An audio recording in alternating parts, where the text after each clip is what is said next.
Hello everybody, this is Nikki here again.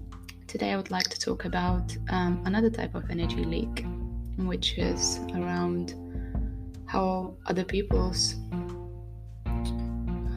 expectations on you may affect the way you feel about yourself.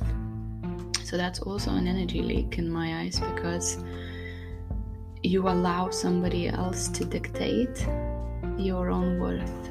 There's nothing worse than that. That's where, when you question your own worth, when it's not necessarily as obvious as talking down at you, bringing you down and stuff like that. They just don't expect much, the highest things from you. It's one of the reasons is because people don't like to be around people who are above them. They love to be around people who are below them. It's just when somebody is above you, if it's hierarchical at work as well, you get annoyed with your managers, your directors, you don't respect them. It's almost, government as well. It's a common thing to always talk down on people who are above you and have some kind of authority, or they're just, even at work environment, they're just doing better. They're just more actively in charge of their own careers, and you've been stuck in your if you're someone who's been stuck at the same job for 40 years, you're going to talk down about anybody who's doing whatever, because you don't do much. You just sit in one place, do nothing. Of course, everybody else are going to irritate you, and you're going to have something to say about each one of them, right? In your little head, if you're in that situation, obviously, if you worked somewhere 40 years, you're 2 generations away from me at least. The attitude used to be that I don't need to talk myself off. My work will talk for me, basically. It's no longer that. It can be, you can get recommended, you can get supported, and you can get references, but there's no pride anymore in staying loyal to the same role or the same company. And that is because the world is moving at a faster pace. It used to be the only way to secure stability for your family. Right now, it's the best way to actually have less stability almost. It's because, I do talk a lot about corporations, right? And corporations, there's continuous cycle of not recycling people, but they keep doing reorgs, they keep changing management to make the most of, keep all the clocks basically of the machine working, and they always want the best clocks in the best place, in the right places.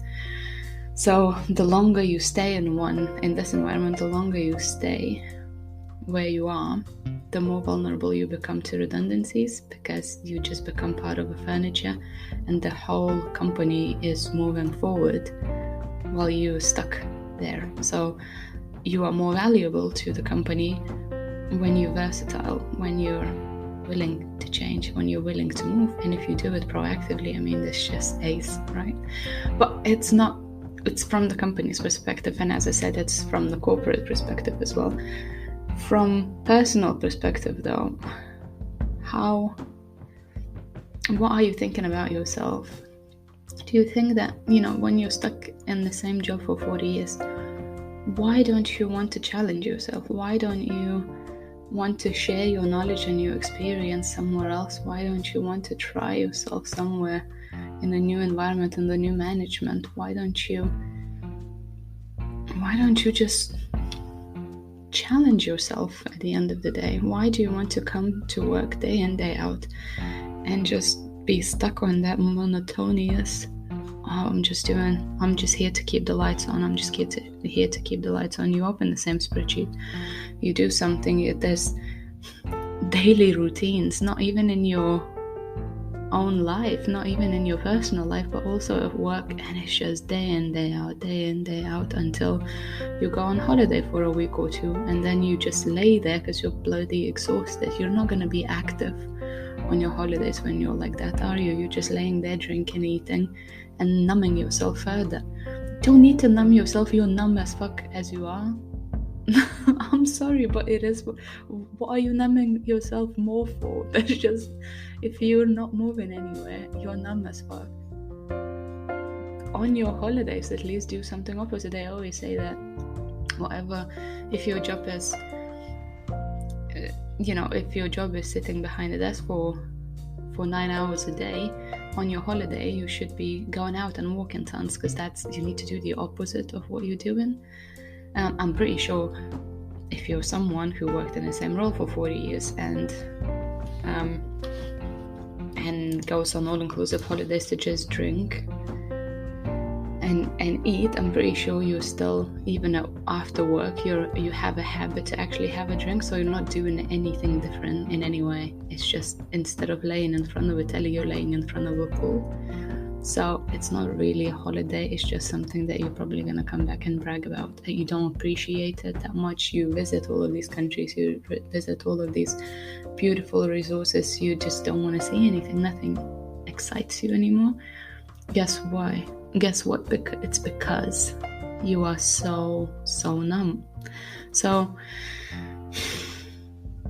people who choose to live like that, they have, in general, very low self-esteem. Why is that though? Is that because their parents worked at that company, maybe, and their parents said this is the best company, and that's all they heard about, because back in the day, when it used to be an honorable thing to do to have a job for 40 years, it used to be seen as high honor and admirable.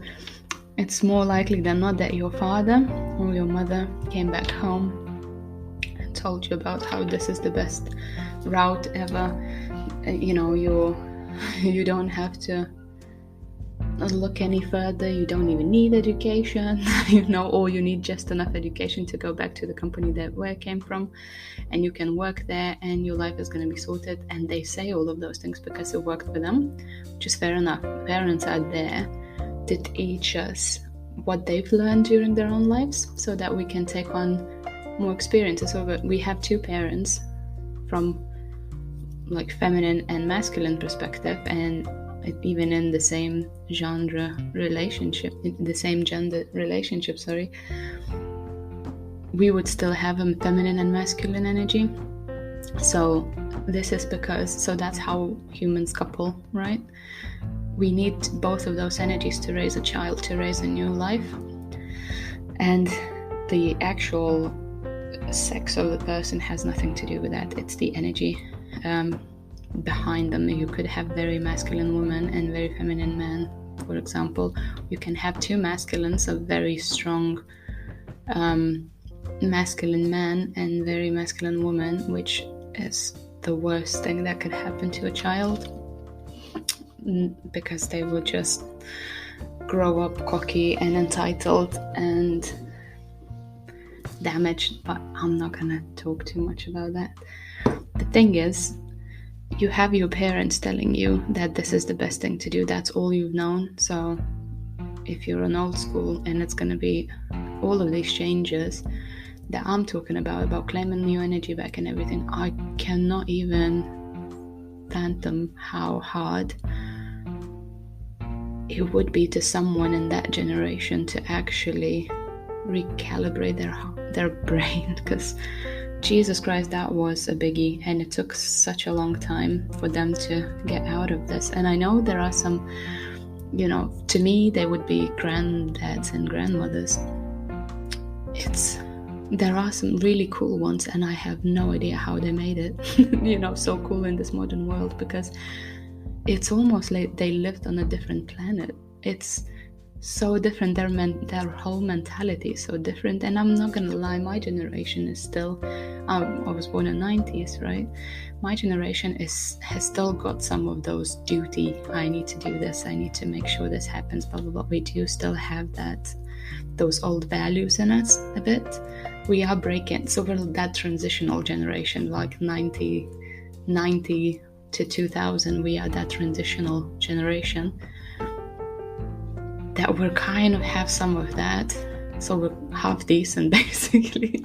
We still have some of those very old school kind of Christianity based values in us, but we're also this like new modern generation, and we spend our lifetimes, especially right now and now between our 20s and 30s, we spend that decade kind of navigating the whole thing, trying to wrap it into something that's still half decent, because we don't really, the way the world is going, you kind of want to keep that, those old values in you, just to ground yourself a bit, because there's just so much freedom. It's unbelievable.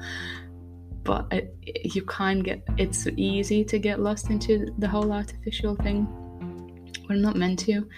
So that's why I'm here doing the podcast, right? There are a lot of people my age or around my age, right, who are, did I say 90s or 1990? 1990. I'm not 1900. What the hell? Oh man. So my generation in general works as that transitional generation. We do see we do still want to stay in the job for longer than a year, I suppose. We still have that decency in us, whereas the next generation after me is just like whoever is born after 2000s. They just change jobs every month. They're just like, oh, I'm not feeling this, not feeling that, not feeling this, or I'm not gonna work, I'm just gonna go and just be a professional gamer. They come up with all of these new ideas, and they are completely allergic to that whole thinking that, just get a job in the office kind of thing. That's almost, they get allergic reaction when they hear that, which is fine, because they have my generation, that balance, that transition kind of thing. So maybe for a couple of years you're gonna come to the office and do the work so that you know how it's like, and then it's gonna make you better in those free falling, basically. It's basically free falling. All of those other options that you come up with, like being a DJ and making a career out of that on the YouTube and stuff like that, or being an influencer. It's everything happens for a reason, right? It's more about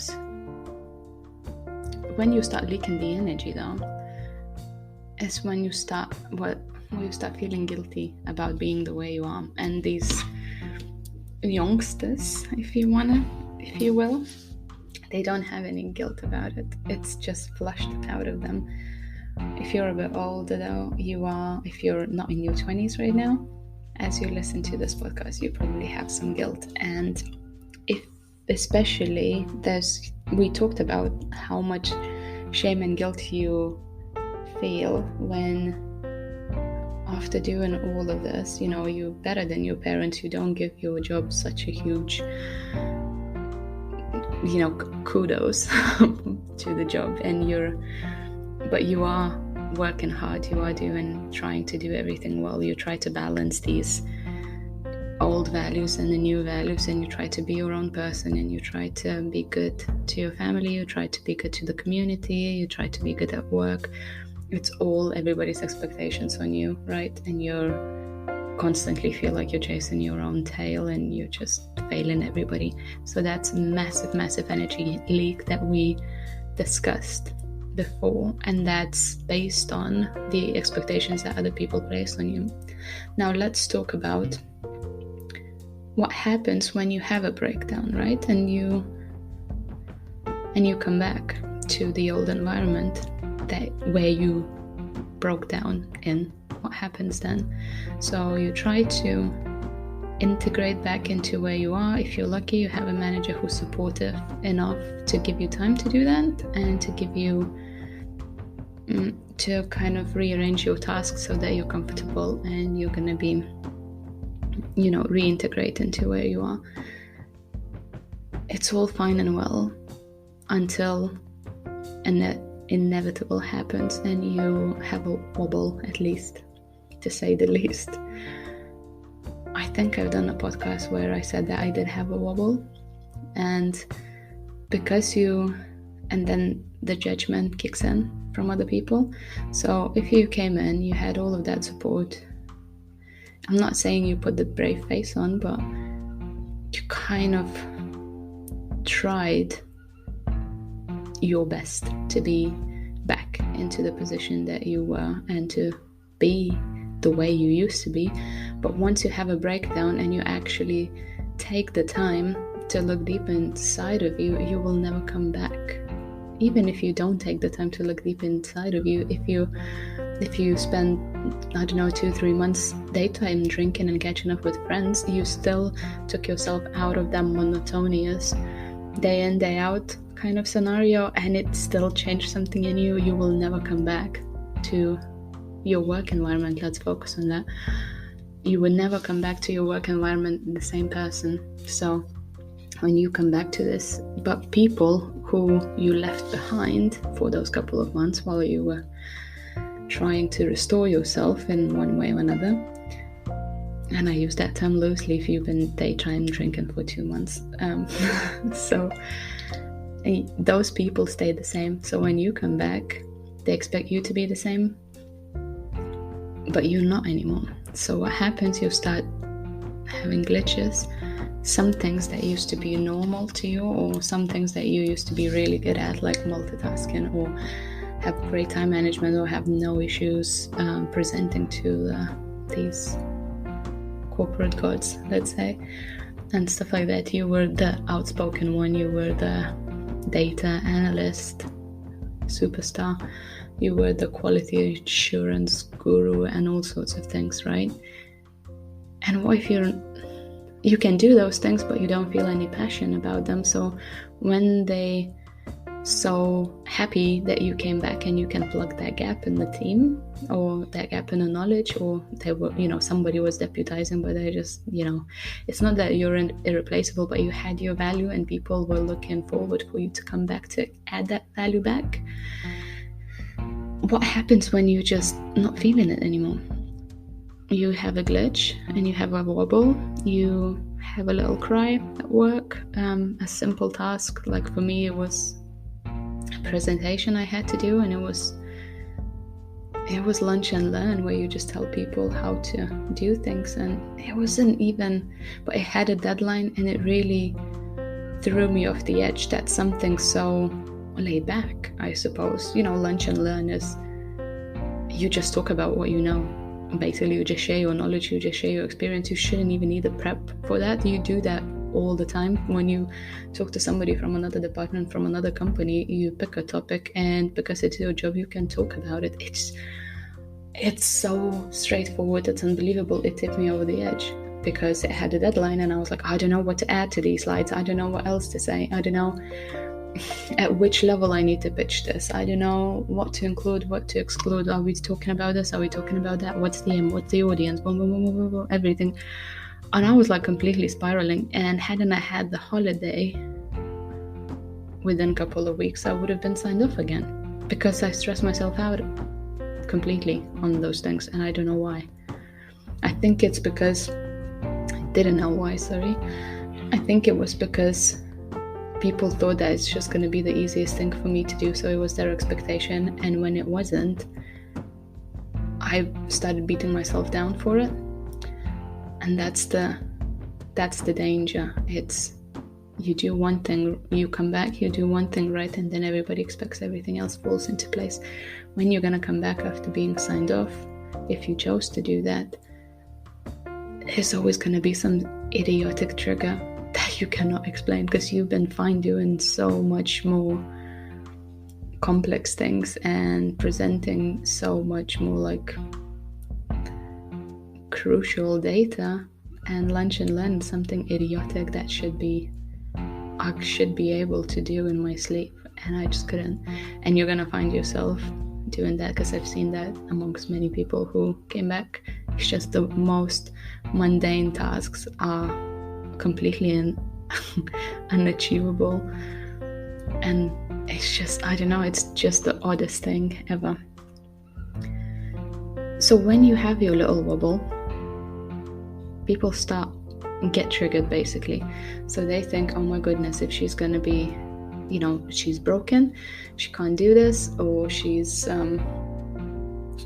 especially if you're open as I was like, I don't think I can do this anymore. And I would be signed off if I hadn't had that holiday. I said all of those things to my manager, which you shouldn't do on your half-year review. It is what it is. That's how I felt, and I learned to be open about my feelings. So I didn't hide. I didn't, I was crying, but I was crying at home, and I was crying to her as well. And it's just take me or leave me, basically. That's how I came back. And I couldn't hide anymore, because hiding and compressing everything and suppressing everything, that's what tipped me over the first time. So I learned not to do that ever again, not to put myself into that position ever again.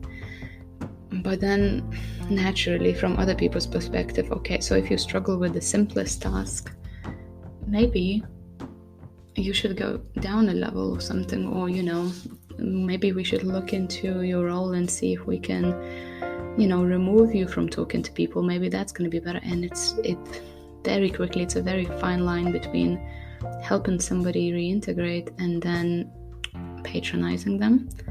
So because you have that wobble, you beat yourself up because it was such an idiotic thing, and how could you not do it? And then the worst thing, and bless anybody who thinks it's the best way, and I would think it was the best way too, until I actually got to experience that. God forbid somebody says that when you had a wobble, God forbid somebody says that maybe maybe you didn't come back at the right level. Oh my God, that's just the worst thing that somebody can say. That means that they don't see you the same anymore. So before that, up until that wobble, you came back and you were strong, and it took some time, and they were patient and they helped you, blah blah blah, and they thought they built you up, and then you feel like you disappointed them again, and then you feel like they're never gonna see you the same. So when someone says something like that, you just fall down in a hole.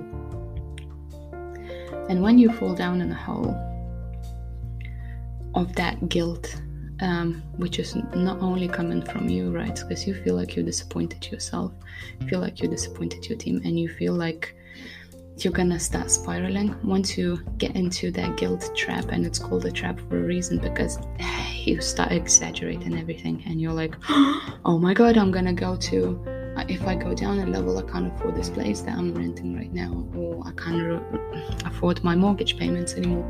And then if I go down a level, that means that I failed and I came back smaller than I was before, and it means that this whole breakdown broke me, and it was a mistake. To even if it was your decision, to take the time off and stuff, it was a mistake. Nikki was an idiot for telling me to do that. That was a bad advice. I was doing fine before I listened to this podcast and stuff like that. Your mind plays games on you, and you get into the guilt trap where you just think, I'm incapable of doing anything, and that can throw you into depression if you don't quiet your mind right at that point, because those thoughts are not yours. They are face-bare projections of the events that have zero valid base to happen. There's just nothing. It's all in your head. And someone's comment that you should maybe go down a level, or you should take it easy, or go part-time or something, whatever the situation is, it's just somebody's opinion that you over-exaggerated and you gave too much power to. So that's your new type of energy leak, where somebody with good intentions says something and that tips you over the edge, and you start leaking the energy left, right and center, and you can sink. As pathetic as it sounds, that little comment could make you sink way, way deeper than you were before.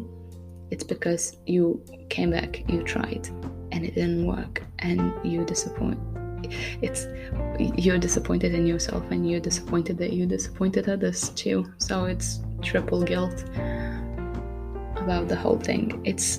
But then again, it's not your fault. We live in a society that sees any retake, unless it's a grand retake and ends up in a massive success that you can share on social media and brag about it. Any retake is a failure in our society, and that's idiotic. So you almost have that pressure that if you retake something, you need to become sensational. Otherwise, the only way for you is down. Again, it doesn't come from you, it's the society, it's the other people placing expectations on you. You think it's your own thoughts, they're not. So many things that we're feeling when we're in that guilt trap are not ours, and we start leaking the energy. I'm pretty sure in that situation it affects your family, it affects your friends, it affects everybody around you. What about all of those people who were looking up at you when you were rising back from the ashes like a phoenix, right? They were looking up at you. And in my example, for example, I can share this. I had a friend as well who was there for me when I was down, and we used to meet and we talked about, and she was one of the people, or very few people, that I was talking to regularly when I was actually down. So she was there for me, and throughout all of this, she saw me coming back to work and blah blah blah, and she reached a point where we talked about it a lot, and the best option for her was to also get herself signed off. So it was just a really bad year for her, tons of changes there. She lost her dad and stuff, and it was so much going on, and she was spiraling, and no amount of chats would help. So because you just need time for yourself, you need to get yourself out of the routine. So she got herself signed off. While she was signed off, she was obviously looking up at me thinking, okay, I'm just going to take some time off and I'm going to sort myself out and go back to work and everything's going to be hunky-dory, blah blah blah. Little did she know that I had the relapse, and that shook her to the core, because she thought that, that's it. And I was like, my mission in, when you look up at somebody and that whole image that you created of a person gets shaken, it affects you deeply. And then again, she started thinking about, oh my goodness, if you couldn't do this and you had the wobble, I'm definitely gonna crash.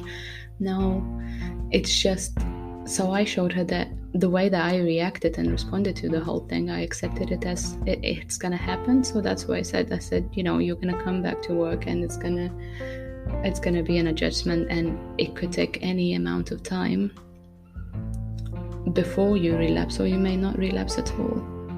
It's just what happened to me. You don't need to identify with what happened to me that it's absolutely gonna happen, but it's hard to understand. So again, my little experience close to someone else caused her stagnation in her own healing. So she was doing really, really well, and then I told her that I had a wobble, and it really shook her, and she just walked back a week, basically. So a week's worth of healing just went through the window. But it's because of the expectation, right? So think about that. Have some time to think about how other people's expectations, or the expectations you put on other people, how do they affect you? How